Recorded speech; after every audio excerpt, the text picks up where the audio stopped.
Hello and welcome to another very special episode of Tokyo Daily by Where Do We Begin.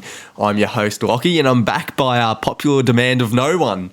So I don't think we didn't have many messages requesting me to come back, but you know what, I came back anyway, and Harps, you've been absolutely killing it the last couple of days, so I've got massive shoes to fill, and it's just been absolutely phenomenal, you know, watching and enjoying the Olympics the last couple of days. And it's one of probably the benefits of working from home is just being able to watch the events and I guess being able to really enjoy it. That's such a great thing about it being over in Japan as well, with the time difference and the fact that so many events are so accessible and can watch it at not crazy hours in the morning. And it's been just a crazy day. It's windy here, which is there was a few typhoons apparently over in Japan, which gets me started on my first moment. I'll review the today's play, and the first thing I'm going to talk about is the surfing. And it was a mixed day for the Irukandji, which is the name of the Australian surfing team, named after the deadly jellyfish that you'll find up north, with Owen Wright winning the bronze medal, defeating Gabriela Medina in the bronze medal match. And it was just a significant victory. You know, you could tell how much it meant to him. The celebrations were mental, and it was just a great surf by him. You know, it was really controlled as he was throughout the whole Olympics, being super selective of his waves. And and it was just a riveting finish. So just awesome victory, particularly considering his injuries in 2015, in which he had to learn to walk again and surf. So yeah, I was absolutely stoked with that. So that was probably my highlight of the day. But then also, I guess on the flip side of that, while it was a mixed day for Aussie surfing, was Sally Fitzgibbons being knocked out in the quarterfinals, and you could see the emotion in her voice and how disappointed she was. She said after the event in tears, this was probably one of the worst losses she'd had in her career, and yeah, it was super disappointing to her. She was one of the favourites heading into the event, but was still super, super proud of her. And speaking of people that were proud about in canoe slalom, Jess Fox, so after finishing first in a heat and first in a semi-final, she won the bronze medal, which is an absolutely incredible achievement. She actually had the fastest run of the final with about 102.73 seconds, but with the inclusion of two penalties, that ended up putting her behind Ricarda Funk, who had a very clean run. But still, Jess had one bronze, which was just phenomenal.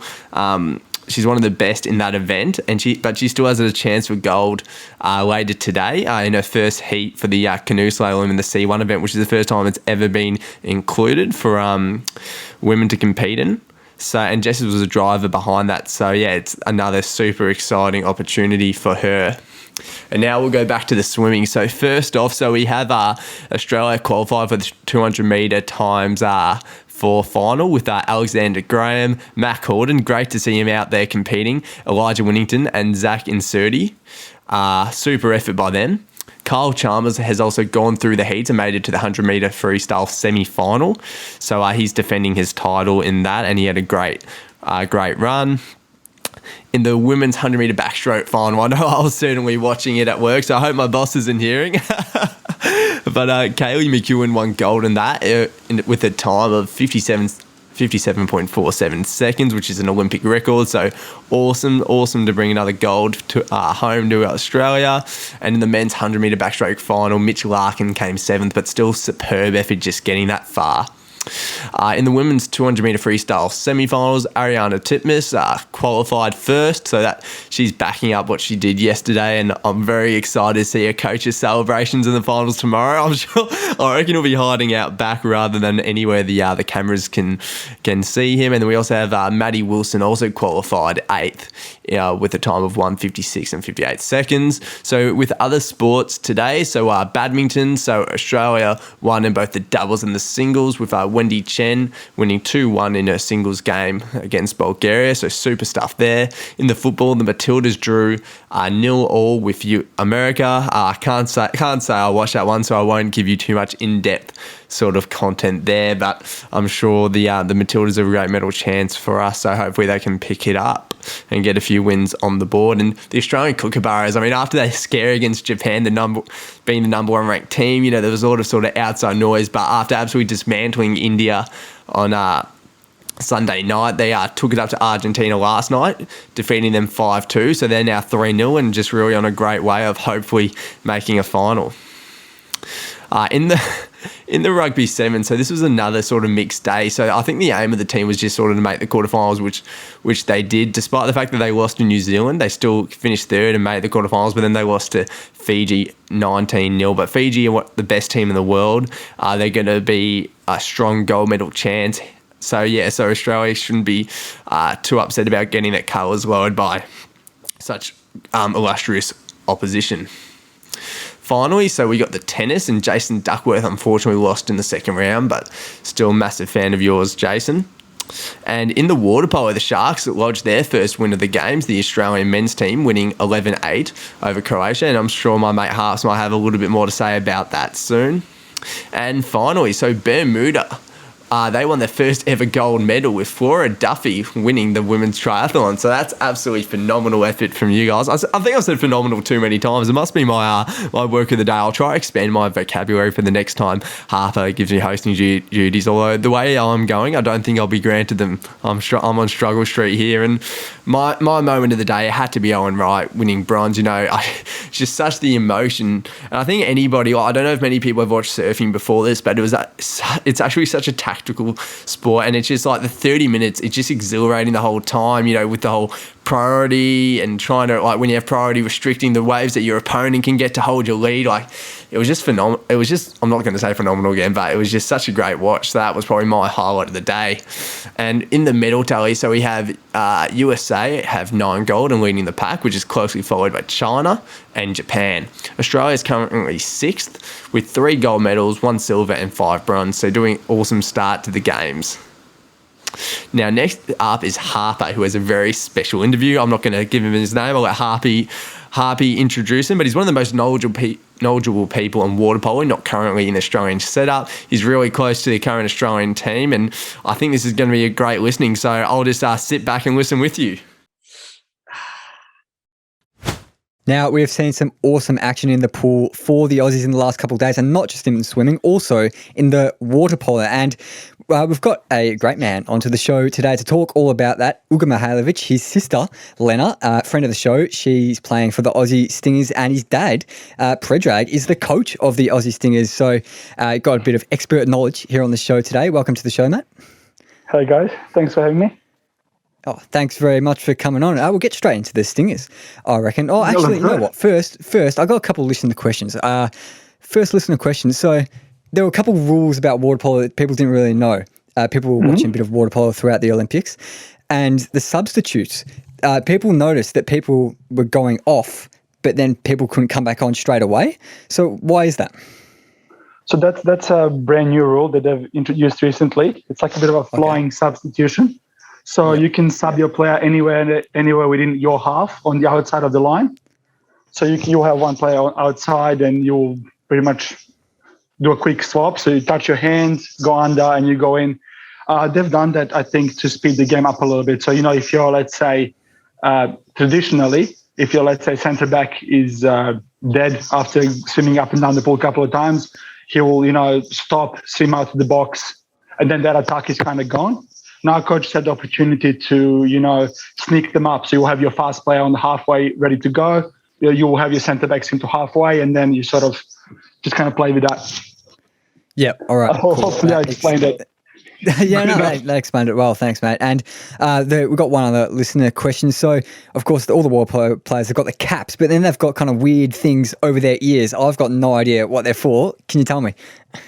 Yep, so they're quite like sort of solid plastic. So cap is just made of PB material. Yep. That's kind of the protective cap for the ear. I think it just protects your ear from like punches, ball being thrown at you, things like that. Pretty much just a protection piece. And it's a must-have. Yeah. You have to have it. If, for example, it breaks in the middle of the game, you have to go and change the cap. Right. Okay. Yeah, that's interesting. And we've got to address a bit of a rumour that Lena was spreading on her episode of the podcast. So she said that she kind of rose to higher kind of status in the world of water polo because she had the commitment. You were always a talented player, but you didn't quite have the commitment to get to the top. Is that right? Yeah, I think she said it quite right. No, look, to be at the level at which she is in and those girls, it is absolutely insane. Like, you have to be a very special type of character. You know, a lot of sacrifices, lots of training, day and night. You know, swimming every morning, every night. You have to be an absolutely amazing level of fitness throughout pretty much all year. There's no time in the year where you can just be like, I'm just going to relax and have a wild weekend. You just can't afford to do that. So so my shoulder injury that sort of has been lingering in past 4 years, it just didn't happen for me. So I just stayed at the National League level and enjoyed watching her in the Olympic level. Oh, yeah. It is awesome to watch the water polo at the Olympics, even for people who have no connection to it like myself. But we'll talk a bit about those Stingers first up. So they're second in their group at the moment out of 5 teams. They've already played a couple games, 8-5 win against Canada, and then an awesome win the other night, 15-12 against the Netherlands. So what did you make of those 2 results? Look, fantastic results. I think, to be honest, I did not expect it to go this well so far, and touch wood. You know, for me, it was a very, very big concern. The girls did not have an official game in the last 2 years. You know, meanwhile, in Europe, you know, you have your LEN, you have your European Cup, so your Champions League equivalent, you know, similar to soccer. So the local leagues were still kind of happening. So a lot of good games for the Dutch side especially. Canada managed to get, I think, a test series against USA before going to Olympics. So I think they had a bit of an advantage there. You know, for Australian girls, they were practicing against Australian, I think, under 18 boys, I think. You know, throughout the 2 years. No real sort of official game with proper referees, with proper setup. Nothing like it for 2 years. It is unheard of. So going into the Olympics, that was one of my biggest concerns. You know, I was thinking that a game against Canada could go either way. You know, where you don't have that feeling for the game, things can get out of control very, very quickly. And good teams with a lot of experience can control that. And I was worried that this relatively new team might have that problem. But I was wrong. So, you know, against Canada, it was really, really good to see, you know, especially on the defensive side. Like, defense was spotless. It was simple, and Canadians never looked to be in the game. Attack was sort of, you know, sluggish. Bronte was fantastic in the first game. Attack was just a little bit sluggish. There is so much more potential. You know, you could see there's so much more that can happen. It just didn't quite click yet. But because of our very good defense, sort of attack just came. It happened. So it was a good win, you know, solid start. And, you know, to win the first game was just a massive relief, I reckon, for the girls. And then to go into the Dutch game, you know, I think the first 2 quarters will actually highlight what I'm talking about. So you could see in the first 2 quarters that sort of the Dutch girls were all over Australians. That was my feeling of the game, the way they were moving the ball. It was just quicker around the perimeter, finding shots, the finishing touch. They were just a touch above. And then as Australians sort of started gelling, getting used to the whole feeling, they just, you know, once it all sort of started clicking together and all the wheels started rolling, they were unstoppable, you know. And comparing to the Canada game, you know, we had a couple of players that were good, defense was solid, but you can see the potential when everyone puts in the effort. You know, when as a team, we grinded the Dutch team quarter by quarter. Even when we were down 8-4, which was really big surprise, we stuck to the plan. We weren't rushing. We weren't trying to, you know, do one-on-one trick shots. We stuck to the game plan, extra man. The girls trusted each other, and it was goosebumps. Honestly, I did not expect that. It was spectacular to see. And then you see, you know, Rowie scores an amazing goal. You know, Zoe scores a goal. Abby, spectacular passes, scores the goal. And then, boom, all of a sudden, you know, you scored 10 goals in 2 quarters. Absolutely game-changing. So, yeah. Four goals down, just on the verge of half-time in that game against the Dutch, and they are a world-class team. I think they're like 4th in the world or something, and winning by 3 goals. Just an awesome result. Tactical masterclass by your dad, I reckon. Awesome to see. But what do you reckon has made the girls so good so far? Like, any particular like team strengths and key players that have stood out for you so far? Okay, in the first game, I think Leah was spectacular in goals. Bronte stood up when the team needed it the most. But, you know, as a team, again, everyone did their little part to get the win. Against Netherlands or Dutch, whatever we call it. So I think it was the whole team. Like, there was not to be able to turn the game around like that, you need everyone to put an effort in. Everyone needs to do their part. Every little sub needs to keep going, and that is one massive positive that I take from that game, which I haven't seen in a long time. So everyone did their part. There was no let's say superstars. We had everyone do their part, and then everything just sort of clicked together. 10 goals in 2 quarters. And to be honest, when we were down by 4, it looked grim.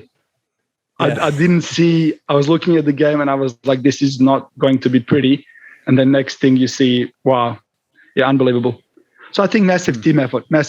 And that's the only way, you can turn the game around like that. Everyone just sort of clicked together and yeah, it was game on. Yeah, that's awesome to see. Like I said, a couple more games left in the group to kind of, if we get good results in this, it will kind of endure a good quarterfinal matchup against Spain on Friday. They're a good team. I think they bet South Africa like 29-4 or something. And then South Africa on Sunday.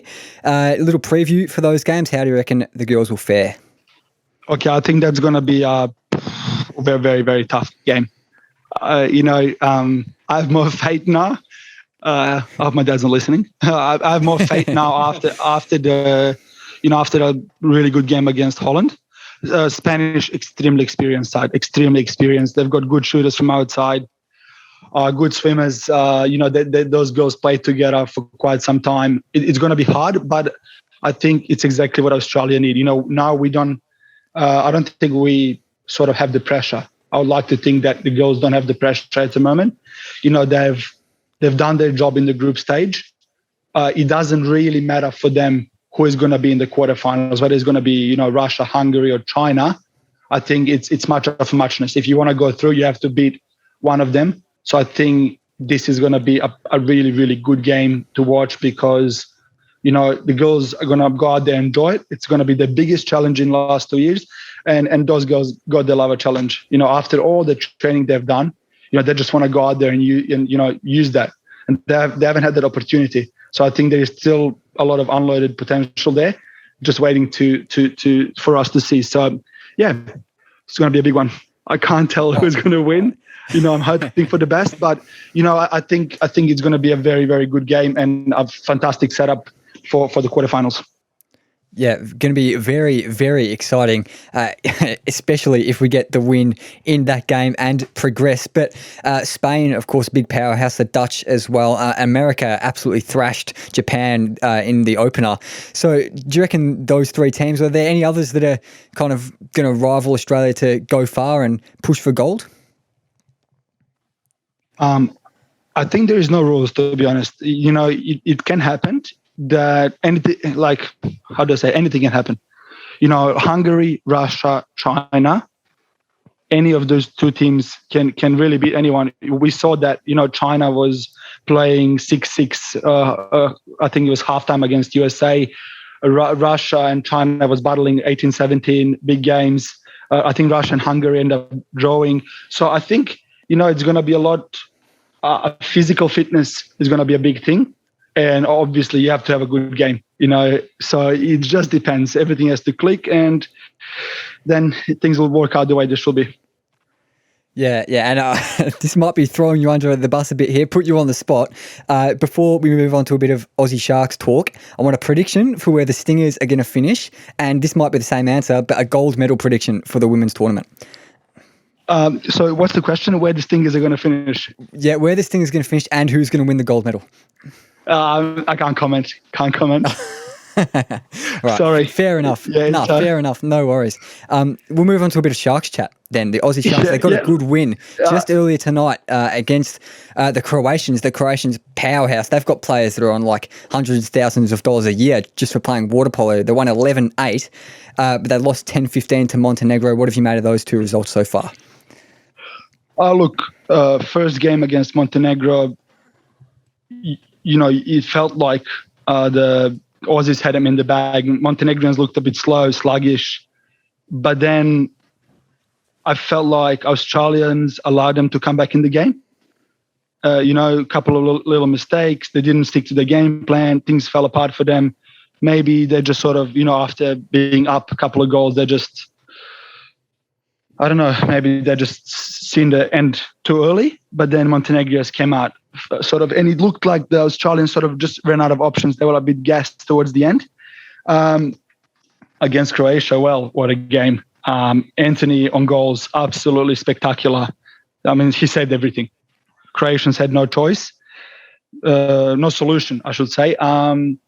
Croatians, I was a bit disappointed. The extra man was just, it didn't look, it just looked clueless, to be honest. A bit brutal, but that's the way it looked. The end shots were poor selection choices for someone who is so experienced as Croatia, which of course Aussies took it. That was a great opportunity for Australia, and I think this is such a important win because there were so many times in the past the Australian men had advantage and they've lost it, and it felt like it was going that way. When it was, I think, help me out, it was, just before AJ made that penalty, so it was 8-7. Oh, and then, I think it was 8-7. Yeah. So it got tight, and to be honest, I thought, here is the standard, the usual. We're winning, and then we're going to lose. But they stuck to the game plan. Croatia didn't play too well. Australians had a fantastic game. Everything went in. I mean, shots from the corner, hits to hand goes in. You have to take these opportunities. In the past, Australia didn't manage to capitalize on those opportunities, but today they did it, and they absolutely destroyed Croatia. This is going to be a huge confidence boost for them. Is the next game against Serbia? Help me out. Next game is against Serbia on Thursday, then Spain and Kazakhstan after that. Yeah, so you know what? I think that now that they've won against Croatia, I think that they can, sort of breathe a little bit easier. They're not going to fight for survival. They know that they are pretty much through now. I hope I don't jinx them. But I think that we can confidently say that they're going to go through the group stage. So now they have nothing to lose. Serbia is tough opponent. I mean, it's going to be hard. But if the game goes similar to the way it goes like today, they've got a chance. Couple of things go their way, and if the Serbia doesn't have the best day, Anthony has another good game, and it could be another win for Australia. And I think that was one of my predictions on What Do You Know when I was writing about Australia. I said against Montenegro that Montenegro is going to take the win, but as the tournament progresses, Australians get better. And they always do that.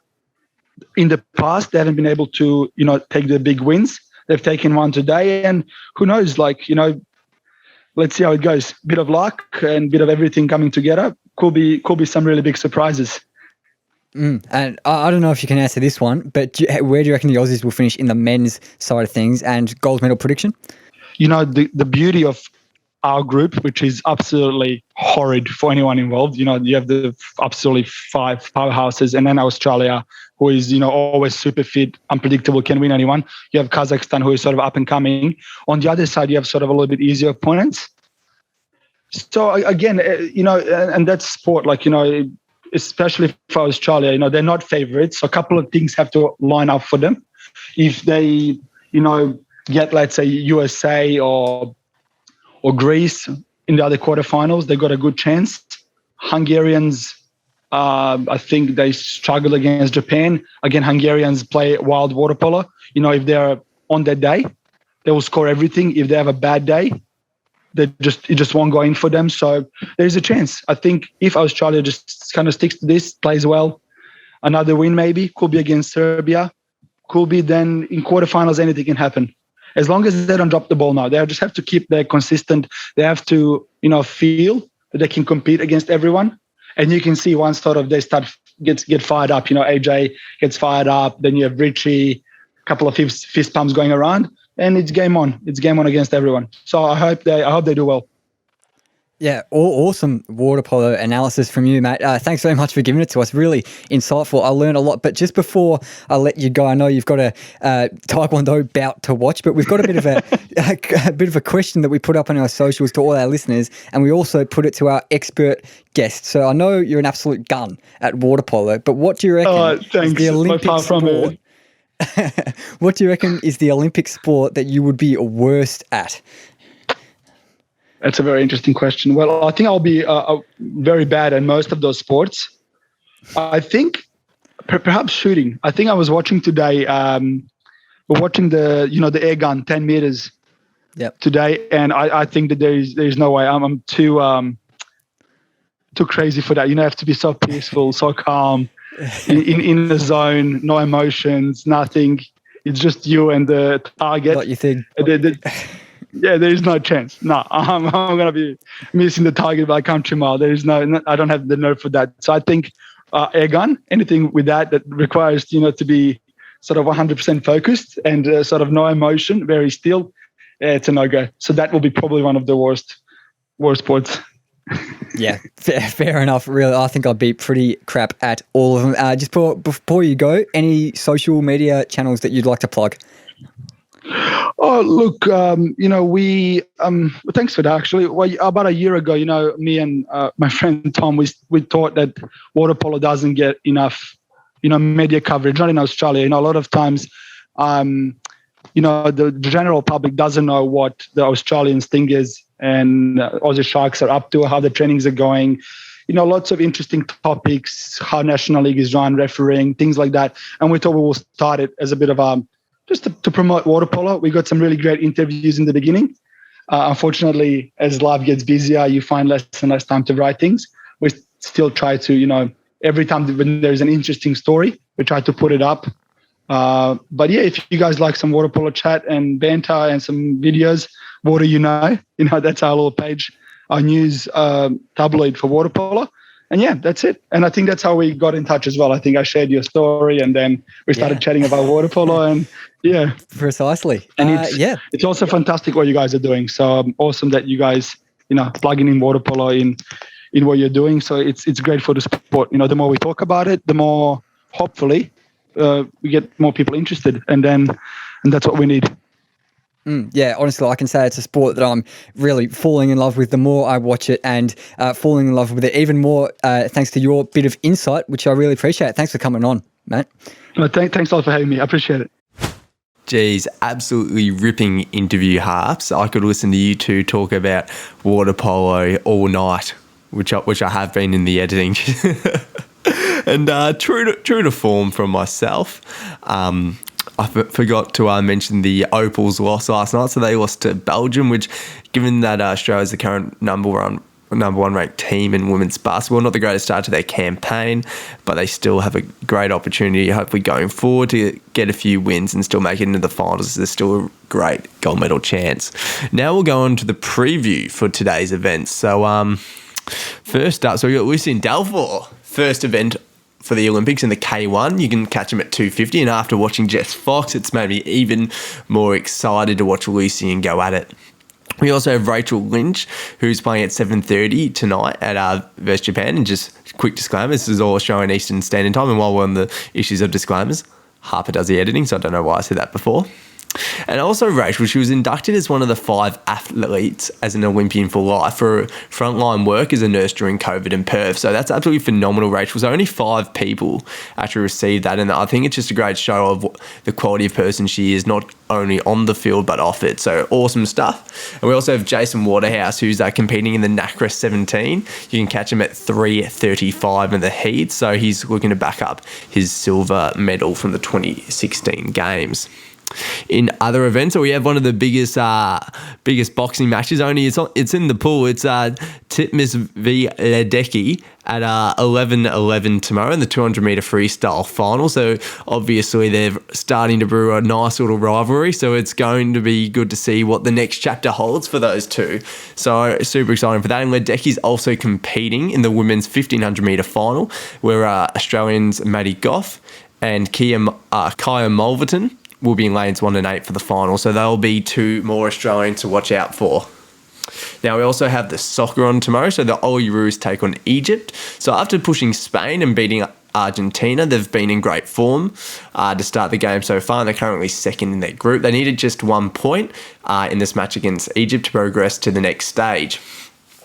The Boomers are also back, so they're taking on Italy at 6:20. Paddy Mills and Dante Exum were superb in that first game against Nigeria, with Paddy Mills leading the way with 25 points. And with USA stumbling, Australia's a massive gold medal chance. So fingers crossed the boys can keep it up. Touch wood. Italy's most dangerous player would have to be the Atlanta Hawks forward Danilo Gallinari. So he's one to watch out for from the opposition. And in the rowing, so Australian men's and women's are both competing in the 4-man finals from 10:20 tomorrow. And the men's and women's are again also competing in the quadruple sculls finals, which is scheduled to follow those other events from 11 a.m. The Australian beach volleyball team is currently top of the pool, and you can catch them at 9:30 p.m. tomorrow, later tonight. And Sky Nicholson, she continues on her medal dreams in boxing in today's quarterfinal. So hopefully Sky can continue on and make it to one of the medal rounds. She's been doing absolutely phenomenal stuff so far. And that's all from me. So it's been absolutely awesome getting the opportunity to chat to you. And of course, I'll finish it off with our question of the day. So our question for today is, what event would be your worst? So what sport would be your worst Olympic sport? So for me, I definitely have more sports that I'm bad at than I'm good at. But if I had to choose what sport would be my worst, I think it would have to be gymnastics. I just don't have the balance for it. I don't quite have the coordination, and I'd just be useless at it. I would just make a right fool of myself, which is probably what I'm doing right now. So I'm going to wrap things right up. Thanks so much for listening in, and you'll be in the much more safer hands of Harper tomorrow night. I'm Lachie Gibbs, and I'm signing out on Tokyo Daily. Thank you.